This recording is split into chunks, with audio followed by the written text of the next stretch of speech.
Controlled Chaos here. In this video, I want to talk to you guys about the differences between the City Heroes private servers and what makes them unique.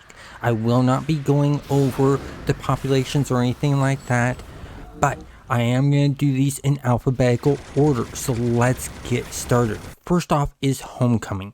Homecoming got rid of the generic enhancements, so now you start off with the dual origin enhancements and work your way up to the single origin enhancements. They also took out the choosing to do either more damage or the heal from the Sentinel archetype. It just automatically does its own thing. Now, they did fix the Mastermind pet bug, where the Mastermind's ranged pets would focus on melee damage and the Mastermind's melee pets would focus on melee damage. They have fixed that, and it's a nice fix. Next is the Purgatory server. Purgatory has double XP on their server for everything across the board. They've increased the drop rates of recipes, of salvage, and things like that. So that's really cool. They have the Nephilim archetype, which is a really cool archetype that has melee damage and some range damage and then some defensive stuff. And it's got one power set right now, but they're planning on adding in more. They're also working to make sure that every archetype feels more like a superhero or villain. There is also no restriction on when you choose your powers from the power pools that you chose. So you can take the top of the line powers at the very beginning on the primary, and when you hit level 2, you can choose top of the line power on the secondary. And that's everything for Purgatory. Rebirth has the Guardian archetype. The Guardian archetype is a lot like the Sentinel, except instead of the primary just being blaster powers, it's a mix of melee or melee, however you want to pronounce it, powers and blaster powers. So it's really interesting that way. Also, the Rebirth server has over 800 plus costume options added in, and they're constantly adding in more. They are redoing all of the travel powers and what they do and how they work. That is currently at the time of this recording on their test server and getting ready to go live. And when the developers develop something for the game, they do it in the mindset of how would the original developers might have done it. And that's how the Rebirth server works. Thunderspy has the Primalist archetype.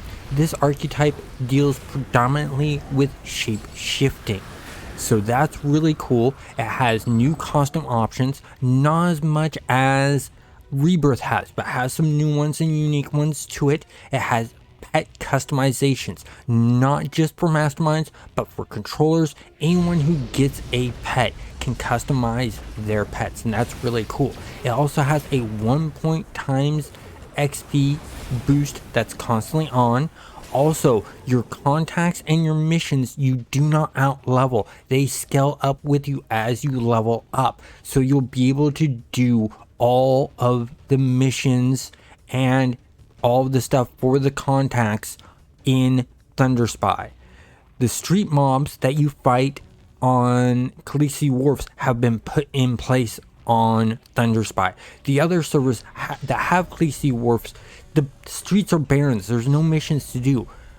Thunderspy actually has it so you can fight street mobs on the street. There aren't any missions to do, but you can just do some street cleaning, and that's really nice.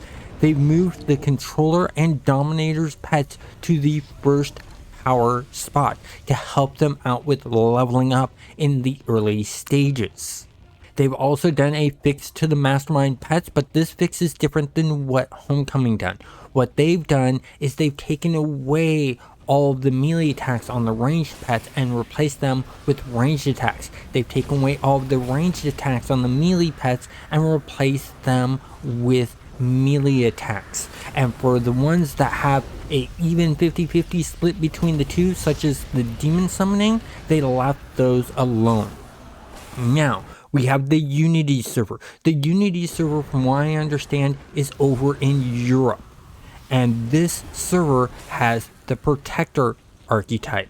It is a melee primary with a Corruptor's secondary. So your primary is that of the Scrapper, and you do a lot of melee damage, and then your secondary is that of the Corruptor. It's really nice because you're a melee fighter that can do heals and buffs, and that's a unique way of looking at things, and that's going to be really interesting to play around with.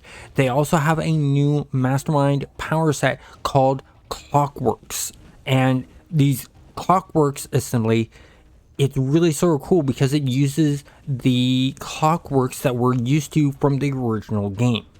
They have also moved the controller and Dominator pets to the first power slot also. Finally, we have Cake. And with We Have Cake, you have a bunch of new archetypes. There's too many to go through. They basically come up with the idea, throw it together, and put it out there. That's how We Have Cake works. They also have a freeform archetype build. When you choose an archetype, you don't have to stick with just fire. You don't have to stick with just energy. You don't have to stick with just super strength. You can mix and match within the archetype's different power sets, which makes that unique to We Have Cake. So I hope you found this very, very helpful. And if you did, please hit that like button, subscribe, and if you're wanting to know how to play on these servers, here's a video talking to how to play on City Heroes. Have a great day.